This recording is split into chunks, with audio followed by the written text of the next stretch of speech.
Every year on 20th June, we celebrate the World Refugee Day, the international day to honor people who have been forced to flee from their home countries. The first refugee that I ever knew at a personal level was Benoit.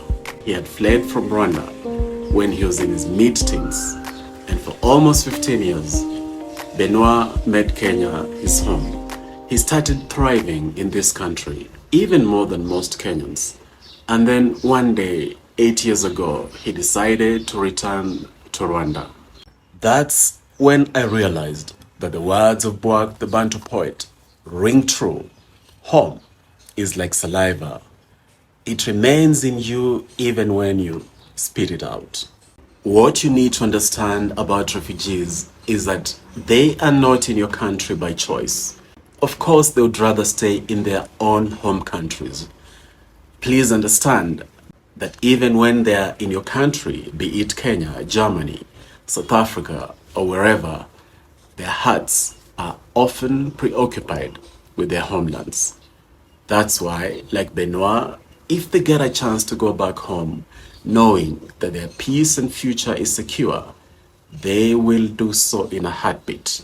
That's why 86,708 Somali refugees were happy to voluntarily return home to Somalia between December 2014 and 30th April 2022.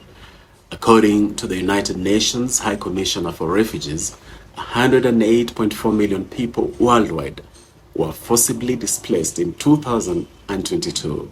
We owe it to them to ensure that at the very least they should feel welcome in the countries they have fled to. And more than that, we shouldn't keep them for too long in secluded locations as if they are not fellow human beings. And above all, restoring peace in conflict regions must be a priority. Every refugee deserves a realistic chance to do what Benoit and those thousands of Somalis did, to voluntarily return home to a peaceful and secure country, to return home. But as long as they remain in the countries they have fled to, we owe it to them to make them feel at home, not just by word, but by deed.